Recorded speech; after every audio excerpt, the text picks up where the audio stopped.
Hello and welcome to this brand new episode of the Tech Your Business podcast. Today we'll be talking about something we've not addressed yet on the podcast, which gets me really excited, and that's law and legal technology. So the lawyers in the room, the ones that running legal practices and everything, I guess this episode is for you. Today, talking on these topics with me is Colin Levy. He's an author and he's also a legal practitioner, and he's going to share with us on the legal tech ecosystem, which is his new book and a couple of other things. So, welcome to the show, Colin. Thank you for having me. All right. So, your book talks about how the practice of law is changing and how lawyers and technology are quickly becoming inseparable. So, can you explain why every lawyer today needs to start thinking about and understanding legal technology, and what are the biggest risks for lawyers who ignore legal technology? So, I think that legal technology overall has been a source of tension, I think, in some ways for lawyers because they've seen it as being intimidating or being scary or being hard to use. But I think recently we've seen technologies become easier and easier to use, easier to experiment with, and also, quite frankly, more accessible than ever, certainly evidenced by generative AI, which is now very easy for anyone to use with any kind of tech background. So I think that lawyers and legal professionals overall are coming around to it. I also think that, quite frankly, there's been pressure on lawyers, legal departments, and law firms to use technology because their clients are using technology, and they therefore expect that those that they work with to be up to date and be using the same technologies, and if not using, at least be aware of them. So certainly, I think that's kind of where things are right now, and likely that pressure will continue to increase because technologies continue to play a larger and larger role in society, regardless of where you are in the world. Amazing. So, for the past few months, for a lot of this year, the buzzword has been AI and automation, and you have different AI technology coming out that these days you can put in a legal document in AI and it explains it in simple terms. You can ask AI to generate fancy looking or legit looking legal documents. And this has caused a lot of fear among lawyers and in the legal industry. So, how do you see AI impacting the future of the legal sector in the next 5 to 10 years? And what kind of legal jobs and tasks do you feel will be the most disrupted by AI? So I think over the next 5 to 10 years, it's going to be very, very dramatic, I think, in terms of the impacts of AI. We've already seen a variety of impacts from it, including the ability for generative AI to do basic kind of administrative tasks and also more complex tasks, such as summarizing documents, creating analyses based off of existing documents, creating reports, drawing out trends and analytics. And I think that that is requiring lawyers and legal professionals to do sort of some thinking about what it means to be a lawyer, what it means to be practicing law in an age where AI is able to do so much and yet will continue to do even more. And so that not only requires, I think, of thinking about what it means to be a lawyer, but also about kind of what are we employing people to do exactly? And that question, I think, will continue to be evolved and wrestled with as artificial intelligence over the next 5 to 10 years, and even shorter than that, over the next 6 months, uh, grows in power. I think that we are really kind of at the precipice of AI in terms of its usefulness and utility and accessibility. So I think it's important to keep in mind that really the way forward is experimentation, learning, adaptability. And so that requires, I think, lawyers to kind of be open to sort of entering the unknown a little bit. As for where we will be in 5 to 10 years on the AI front, very hard to say considering how fast things have evolved over the last 6 months. I think that over the next year or so, we'll see AI continue to play a bigger role in what people do and how they do it. But I still think that AI will be another set of tools we use to aid ourselves in our jobs. I don't necessarily see it taking over specific jobs per se, but certainly it will require a rethinking in terms of types of tasks that we do, such as creating reports or running analytics or summarizing documents. I certainly think that those things, humans will be doing less and less of because AI can do it well and faster than a human can. Amazing. All right. So we've talked about these salient points, these things that bother a lot of people. So now let's go back to the beginning. So can you tell us a bit about yourself, about what you do, and about the books you wrote? Yeah, absolutely. So I've been a lawyer for over a decade, which makes me feel old when I say that. Um, and I primarily have worked as a lawyer in a variety of companies, but primarily in the tech industry. So I've gotten sort of a firsthand look at technology. And I think my interest in technology really starts back from even in high school, where I found technology a little intimidating, but nevertheless joined up with some friends of mine to start a little company that was focused on, at the time, designing websites, which was kind of a big thing back then because websites were a lot more interesting and novel than they are now, certainly. So that was my first little foray into tech. Fast forward, after law school, or prior to law school, I worked for a year for a big law firm in New York City doing e-discovery. So that gave me further exposure to technology and its relationship to the legal industry. And I think that exposure really piqued my interest in trying to explore more about what it means to be a lawyer working at at the boundary between tech and law. And so I really kind of embarked upon myself to learn more about it through talking with others who were more experienced in the space, and then sharing some of those conversations and lessons with others online and in writings. And so over the years, kind of that's been sort of the journey that I've been doing. And then 2 years ago, I joined Molbeck, which is a contract lifecycle management company, as their one and only lawyer. And prior to that, in 2020, kind of the start of 2020, was when I decided to start writing this book, because I always wanted to write a book. I didn't know how, when, or why, but I figured at that point I had enough conversations, had enough knowledge, that I really wanted to share some of that with others to help them find their way in legal tech, because I was trying to find my way at one point, and those conversations really helped me tremendously. And now I'm getting frequently asked questions about how people can find their way in it, and that's really what the book is aimed at: is trying to give people a peek into the space, and give them a accessible thematic introduction to it. And that's really what it is, and that's what I continue to do with the book, and just with my overall career, is just try to write and help people, educate them about legal tech, and inspire them to learn more. All right. So you talk about the legal tech ecosystem in your book. So for those who are new to the topic, can you explain what that legal tech ecosystem encompasses and how the different elements of that ecosystem need to work together?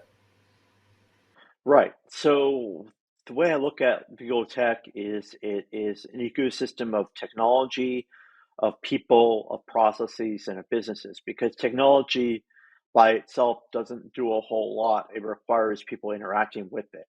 So really, it's an ecosystem of people working with technologies to enhance their businesses, and then in turn um, enhance their processes, I should say, and then enhance their businesses. And so that's really how I see it: is that all these elements are interdependent upon one another, but also impacting the trajectory of one another in terms of how they evolve, how they learn, how they operate. And so legal tech really is about sort of all these different pieces coming together and working with one another in a collaborative way moving forward, to help bridge the gap between the delivery of legal services and those most in need of legal services. And so that was really kind of the theme of the book, and the theme of how I approach technology and legal tech in general is from a user perspective, where it's really about the people first and foremost, and then about the tech. But it's really the people interacting with the tech that creates the impact, and that really creates the benefits of technology. So I think it's important to view things through that lens, which is a multidisciplinary and multifaceted lens, rather than viewing any of those elements just individually in a vacuum, because nothing exists in a vacuum. UI, business, technology, none of it. So think context is really important here. So in the book, you debunk five common myths about legal tech. So could you share one or two of the biggest misconceptions lawyers have about this and set the record straight about this? Yeah, absolutely. So, one of them is certainly is that technology can somehow solve all your problems. It really can't because first of all, it's not just a one size fits all solution.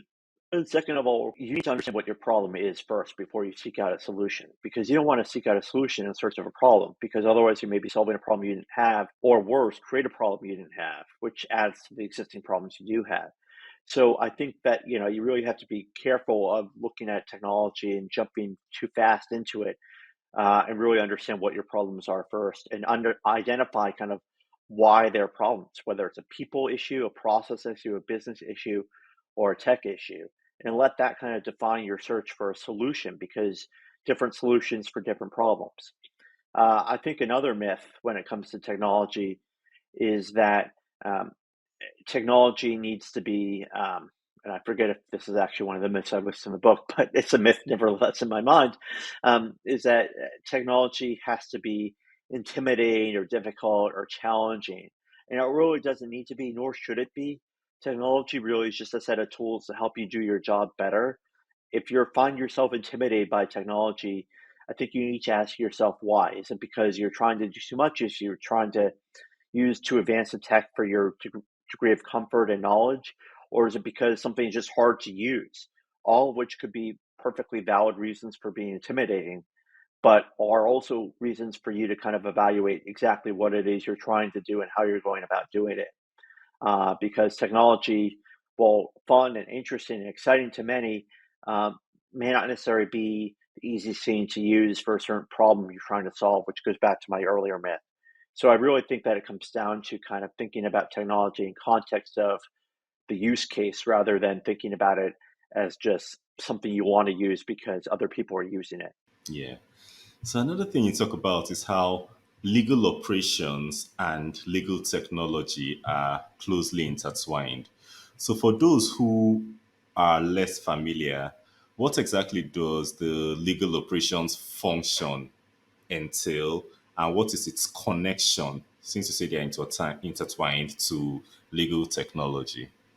Sure. So I really kind of see legal operations as people who are sort of the bridges between the tech and legal world, and that they are really tasked with kind of figuring out the best processes and then the best technologies to use within those processes within a legal department on how best to kind of put in place those technologies, get people to use those technologies, get people to buy into the processes and the change required to adjust to a new technology. So legal operations play a big role in both selection and implementation of technology in the legal context, which is why I think there is a close relationship between the two. But they also help translate some of the technology jargon and some of the technology kind of you know, language into language that lawyers and legal professionals can understand. So they're not just kind of sort of acting as a bridge, they're also acting as a translator as well. And so I think they really have an important role to play, in fact, an increasingly important role to play in the legal space because legal is increasingly reliant on technology. And they need people who are knowledgeable with those technologies to be able to come into play and be able to put in place whatever technologies are needed alongside supportive processes and also help with getting people adjusted to these new processes and technologies. So for veteran lawyers who have been in the field for so many years and maybe set in their ways, what advice would you give to them on overcoming this resistance to legal technology they usually have and adjusting to the new realities of the practice? So that's a really good question. I think it starts with trying to not think you have to know everything and cover everything all at the same time. I think it really can be listened to. I mean, if you think about, okay, how you currently operate, what tasks you do, and then do a little research into what possibly could help you do those tasks better, faster, what have you. Because the beauty is there are a variety of technology solutions out there, many of that require very little degree of tech fluency, knowledge, or anything. You really can just set up a process yourself, or even some kind of workflow or solution yourself without requiring any coding or any kind of technology at all. So I really think it starts with focusing on kind of how you work and how you could possibly work better, which requires thinking about how you spend your time and what takes up the most amount of time and how you can better use that time. And also, quite frankly, it doesn't even have to start with even using technology. It just has to start with perhaps having a conversation with someone who's perhaps younger than you are, or perhaps a little more fluent in technology, and getting a sense of kind of how they do things that you do, and why. So it really can just begin with learning from others who are in the space you are, but perhaps are doing things differently, and evaluating why they're doing things differently and how, and whether some of that perhaps could be helpful for you to put in place as well. One theme you touch a couple of times in the book is the theme of collaboration. So, what are some ways that enhanced collaboration would make a big difference in legal innovation? So I think there are a few things that can make a big difference. Number one is talk less and listen more. When it comes to collaborating, one of the key aspects I see of it is learning from others. And you can only learn if you're listening. So my suggestion would be to ask questions and then shut up and listen, frankly. Listen to what they have to say, learn from their experience, ask more questions that dive deeper into some of what they're talking about, and take notes on their kind of lessons and their experiences. So I think there's that. I think also collaboration comes from kind of being open to learning new things and experimenting a little bit with others. So, perhaps you're not necessarily so keen on experimenting, but someone you are collaborating with or work with is a little more keen on experimenting. Have them take the lead and work with them, watch them as they experiment and kind of learn, and then experiment with them watching you. So then you feel like you are more comfortable doing so and less feeling like you're on an island unto yourself doing it. So I think that also is another important part of collaboration. And I think lastly is making sure that everyone is on the same page going forward as they're collaborating. That requires checking in with one another, understanding kind of how things are going, what roadblocks they have, how they can help you or how you can help them. So I think constant communication is an important element of collaboration as well. And I think these are all things that the legal industry could do better jobs of doing, quite frankly, because for a long time the legal industry kind of operated as if they just needed to do everything themselves, and I think technology and innovation and, quite frankly, just evolution has shown that the legal industry needs to be more collaborative and work in a more transparent manner with other business units. All right. So, with the rapid rise of AI in the past few months and the attendant rise in changes in technology, legal technology, and everywhere else, at the end of the day, it has led to a lot of firms and businesses having to adapt, having to change. So, on the topic of leading change, you highlight things such as collaboration, we just mentioned, empathy, and inclusiveness as key values for successfully navigating these changes in law. So, why are these qualities you mentioned so important, and how can legal leaders easily embrace them? Yeah, I think that you need to embrace these values from the perspective of it's not about you; it's about helping others. It's about helping better align sort of what you're trying to do with the needs of others. So I think that, to embrace these values requires a change in mindset. It requires you being open minded, you being comfortable with being uncomfortable in some ways. Uh, and quite frankly, look, the legal industry, I think, sometimes, acts as if laws are just very black and white and very straightforward, and everything just has a clear answer to it, when often case that isn't the way. So I think that you need to be kind of take that openness to ambiguity and kind of nuance and take that same approach going forward with respect to other things, including technology. So it really doesn't come down, it's really not just about kind of just finding an answer. It's really also about the journey to finding that answer as well. And that's, I think, an important part of it. So look, I get it. Change is hard for people. People don't like change in general. I think that stems back, quite frankly, in part to our ancestors who, likely, just were trying to hunt to survive. And once they found the right way to hunt and find their food, they were like, okay, I'm good. I don't need to do anything. Well, look, Yeah. that method may have worked back then. It does not work now. There's more than one way to do it, and the way that one person is doing it may not necessarily be the way that's right for you. So I think it requires being open to learning and open to just hearing things you may not even want to hear sometimes, quite frankly. Because I think we learn from different perspectives, even those that we may not necessarily agree with, because there's a lot to be learned from how others have done things and how they found success. Going back to lawyers and law firms evaluating or adopting new technology tools and platforms, what would you say the three biggest mistakes they make are when doing this? One is choosing a technology solely on the basis of a friend's recommendation. Just because a friend is using something doesn't necessarily mean that it may be right for you. Their situation may be completely different from yours. So while a recommendation to evaluate something perhaps is worth following, to follow the recommendation to the point of actually purchasing that technology may not be the best approach. So I think there's that. I think also there is the idea of just because there's something brand new out there that may not necessarily be the right thing for you. This is not, looking and evaluating technology is not a matter of looking at which one gives off the biggest shine, which one is the prettiest, which one is the most advanced. It's focusing on what is best suited to solve the problem that you have. So that may not be the newest tech. It just may be an older tech, but it happens to solve your problem, and it may not be an old or new issue, may just be the type of tech you're looking for. So I think there's that. And then lastly, I would say that um, when evaluating technologies, it's important to ensure that the evaluation process is a collaborative one, and it's not just focused on you. It's one in which you have your users and your key stakeholders be a part of the process from day one, in terms of evaluating, in terms of trying, in terms of testing out, providing feedback, all of that, because at the end of the day, you want the technology that you ultimately put in place to be used.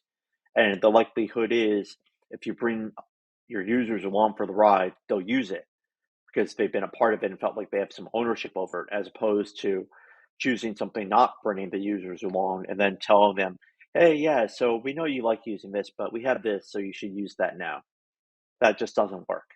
All right. So, talking about the training aspect, law schools of recent have been facing a lot of criticism for not adequately preparing graduates to practice law with the current technological landscape. So, in your view, how should legal tech be incorporated into the law school curriculum? Because as you mentioned before, so you were someone that was afraid of maths and all that. So, what advice do you have for making this legal tech accessible for law students who might be technophobic? Yeah, so I think I would say a couple of things. One, with respect to math in particular, look, the language of business is data and metrics and analytics. So I think some degree of fluency in that language is required to be an effective lawyer, regardless of what your area of practice is. So there's that. Sorry to be blunt, but I think that's the truth. With respect to teaching technology, I think that law schools um, need not necessarily focus on teaching specific tools, but more about focusing on sort of underlying concepts that have led to the development of different types of technologies and introducing students to the types of technologies that exist, whether it be practice management, workflow management, document automation, litigation analytics. The tools themselves are likely to change over time, but the underlying concepts and the types of technologies that exist and types of work that they do is less likely to change as abruptly. So I think there's that. And then lastly, I think that quite frankly, especially with the rise of AI, look, the world is a dynamic place. So I think that law schools, in order to prepare their students effectively, need to be more dynamic in what they teach. And it should be not just about theory, but also about practical skills. In other words, have the students try out different tools, experiment with them, learn from them, give feedback to the teacher on using these tools, and go from there. Because, experimenting in law school is great. There's just an openness to doing it, and it's welcomed and it should be welcomed. So I think that that's really where law schools should be focusing their time. And there have been a number of law schools, at least in the US, that have been doing a really good job of it. I think the challenge for law schools, though, in part in terms of accommodating what I'm suggesting, is oftentimes they have teachers who are not necessarily prepared to teach these things because they're not equipped, they don't have the background.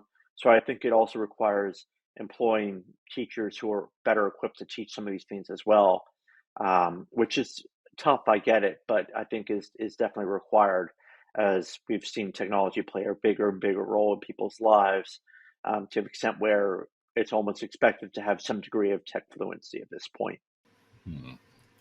All right. So you interviewed Norma, a couple of legal innovation leaders in the book. So can you share a key insight from one of these interviews that has really stuck with you or has shifted your perspective? Yeah, I mean, there's been a number of conversations that I've had that I think have inspired me. I think one particular is that from a friend of mine who happens to run a legal tech startup, but also is a partner at a major law firm. I think that kind of conversation has shown me that it's possible to be someone who is open to experimentation, who's open to sort of creating new things while also working in a more traditional role. So I think that sort of, there's this misconception that when you work in big law, you can't be creative, you can't be open minded, you can't experiment, you can't be interested in tech. And I think that is definitely changing and also incorrect, not just because of my friend's experience, but also as I've seen other law firms start their own technology subsidiaries and start developing solutions in conjunction with clients. I think we've seen a shift in terms of what law firms are able to do and them becoming more tech savvy and more tech forward. And I think that is, frankly, in their best interest as well as their clients' best interest as well, because clients want a more collaborative, want a more creative approach to solving legal problems and also a more proactive approach as well. All right. So still on legal innovation, we all know that developing innovative legal tech products and services is very difficult. You just talked about some law firms partnering their clients to develop products and things like that.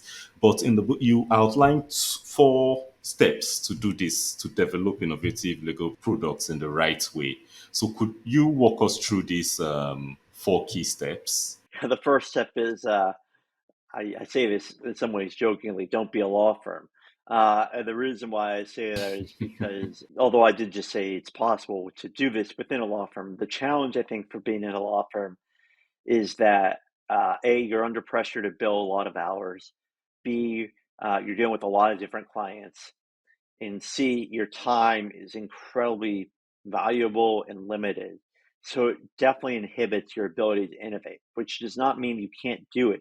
It just means you need to literally make time for yourself to be able to do it. So I think there's that. I think the second step is kind of knowing your audience, knowing who you're doing it for. In other words, are you innovating to improve your own workflow? Are you innovating to help with someone else's? Are you doing it because of someone asked you to? What is the rationale for you innovating? And that can help inform kind of why you go about doing it and how you go about doing it. I think that, and then the next step really is kind of the process. And your answer to the previous step, in other words, knowing your audience, will inform your process. In other words, who do you bring into the innovation process? How are they users? Are they stakeholders? Your stakeholders also users?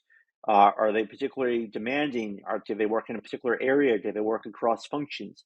The more you know about your audience, the more that informs how your process should look like. And then lastly, it really comes down to kind of testing it out, getting feedback, understanding how this plays out, iterating kind of, you're probably not going to get it right the first time. So I think that's really important to keep in mind as well. And being open to feedback and knowing that the likelihood is you may not get it right the first time, and that's okay. That's the point, really. The point is not to get it right the first time. The point is to get you off on the right foundation so you can do it better the next time around. And that means being open to experimentation, which I know sometimes can be a dirty word for legal people to understand. But I think they need to get over it because the way you learn is, again, by being comfortable with being uncomfortable and by experimenting. Amazing. So, what are some one or two critical lessons successful legal tech founders usually learn the hard way? So I think they learn a couple things. One is that founding a company is really, really hard. It requires a lot more work than just simply coming up with a good idea and going forward with it. It requires dedication, focus, being willing to make a lot of sacrifices to make it work. So I think that's one really important lesson. I think the second one is you're likely going to fail. So you need to be open to failing. It doesn't mean that you'll be unsuccessful. It doesn't mean that you're ultimately going to be unsuccessful, but it does mean you're likely to fail initially. And you have to be okay with that. You have to be open to that. It's going to be hard and it won't be easy, and people may be critical. You may not, it may not end up going where you want to be end up going, but you have to be okay with that and be open to adapting and be open to learning. And look, having a thick skin, startups are difficult things to run, difficult things to be successful, and often require a lot more time than you think, and a lot of money as well, oftentimes. And if not money, then support from yourself, your family, your friends, whomever you can get support from. So I think it's important to be open to that and understand that. Great. So, now let's look back. Looking back over the past decade, how has the legal innovation landscape evolved? What changes have you seen? Where do you see the most exciting opportunities and developments in the next 3 to 5 years? Sure. So I'm likely going to be wrong about this because I'm always wrong with predictions, but I think that we've seen a massive focus on data, the use of data to drive decision making, the use of data to drive analytics, the use of data to uh, base technologies off of. So I think over the next 5 years, we're going to see increased focus on data usage, data storage, gathering of data, which in turn is going to require a greater focus on data privacy in terms of how we're protecting data, how we're being transparent about our use of data, and so on. So I think that's going to be a huge part of it going forward. I think we're also going to see a more rapid advancement of technology as well, because as exciting as the recent advancements have been, I think that we're only just getting started here, and it's only going to get more and more exciting going forward, particularly as our capabilities continue to grow with respect to our, computing processing ability, our ability to process data, and just the ability for us to create more and more powerful types of solutions. Yes. All right. So, still looking ahead, in the past few years, we've had a couple of things I saw you mention on the book too. We've had NFTs, which are the rage like a few years ago, which brought a lot of things, questions on copyright and things like that. We've seen cryptocurrency, which a lot of countries have banned and unbanned, and everybody's looking for how to navigate. We've seen the blockchain and Web 3.0. For these things that you mentioned, how would they impact the average citizen, and how have they transformed it, and how do you feel they will transform it? Yeah, so I think at this point, in terms of legal work specifically, it's opened up new areas of law for sure, such as, the evaluation and regulation of cryptocurrency, the evaluation and kind of use of blockchain, particularly on the financial side with financial transactions. Um, NFTs, I think, are an interesting new creative format, which also likely will require some legal analysis and or potential regulation. So, if nothing else, they certainly create opportunities for new areas of law for people to focus in on and work within. Going forward, I certainly think that the ability for people to connect and collaborate and work more virtually in virtual environments, I think is going to continue to increase. Web 3.0 is kind of an overarching kind of description of what that world looks like with people interacting virtually. I participated virtually in sort of the some different versions of virtual reality or augmented reality, and I think that's going to continue to increase sort of its usage and ability to connect people. I also think, quite frankly, though, that as exciting as these technologies are, I think it's also putting increased focus on accessibility to these technologies, because I think we somehow often assume that everyone has access to everything everywhere, which is definitely not the case. So I certainly think that there's going to be an increased focus on making technologies more accessible to more people in different jurisdictions because depending on what country you live in, you often think that, your reality reflects the reality everywhere, which is not really the case. Every country is different. Every country takes a different approach to it. Heck, even in the US, every state takes a different approach to these issues. So I think that that is going to be increasingly important as well, is to just figure out how do we kind of align everyone's understanding of these different ways of working and these different ways of technologies. And there likely will be some tension and some battles over that going forward. And it'll be interesting to see how those get resolved. All right. So for law students or new lawyers who are interested in legal technology, what tips do you have for them for getting involved and starting a career in legal tech? First and foremost, I think that one of the best ways is to read online blogs like Law Next, look at other sites like my website, for example, where I feature interviews of legal leaders. I think another way for people to learn more about this space, I'd be remiss if I didn't say this, is to look at my book, The Legal Tech Ecosystem, and consider buying it. I also think, quite frankly, engaging in conversations with others is also an excellent way to learn about the space. That's how I learned about the space, frankly, is by reaching out to people who are more experienced than I was, having just quick conversations about them, learning about their journey, and then kind of taking those lessons and learning from them, and then sharing some of that with myself, with family, with friends, whomever. But I think conversations really are, in some ways, how humans learn best. So I would encourage for people to reach out to folks like myself and others to just simply just have a quick conversation and learn more about the space, and then perhaps follow me and others online to learn more. But I think it kind of starts with asking yourself the question of why you want to learn more, and let that help inform kind of how you go about your journey of learning more. All right. So for those young lawyers, those everyone, in fact, every listener who wants to learn from you, like you said, who wants to reach out to you, who would like to connect with you, how can they reach you? Sure. So there's a few different ways. My website is one of the best ways, perhaps colinslevy.com. Another way is I'm on LinkedIn, so you can find me on there. I'm also on Instagram under my name. I'm on Twitter /X whatever you want to call it. I am also on, no, those are probably the best ways for you to get in touch with me. Um, I'm open to a conversation, and I look forward to connecting with any who want to learn more. All right. If you look back on your career in the past decade or thereabouts, and you're able to meet your younger self, to have a discussion with your younger self, what's that one piece of advice you're going to give to younger Colin to accelerate his career, to make him get to where you want to faster? I think the one piece of advice I give myself is conforming is overrated.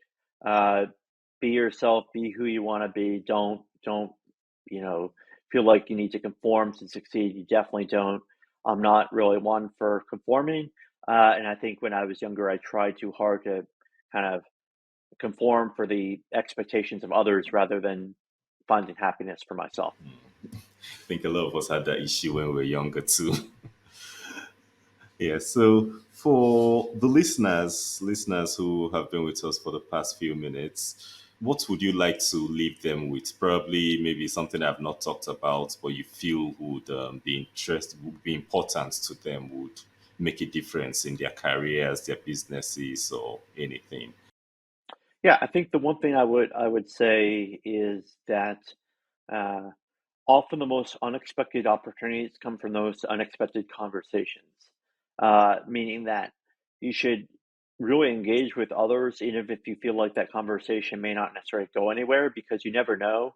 And I have often found doors I didn't even know exist, opportunities I didn't even know exist from random conversations with people who just either reach out to me or I reach out to them thinking, just want to get to know them, but with no expectations otherwise. So I really think that kind of going in with an open mind and just exploring is perhaps one of the best things you can do to find opportunities for yourself and grow.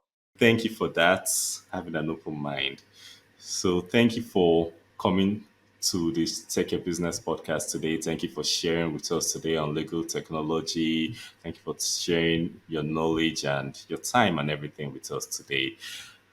And for the listeners, thank you for being with us for this past few minutes. For those who are in the field, for those who are curious about this topic, I'm sure you've learned one or two things. You've picked one or two things you can apply in your business, in your careers. And if you need more, if you want to learn more than we've talked about, you know how to reach Colin. It's going to be in the show notes. It's going to be on the screen if you're watching on video. So thank you everyone for being with us on this episode of the Tech Your Business podcast. And till next week when we are here with another topic, don't forget to keep taking your business. Bye for now.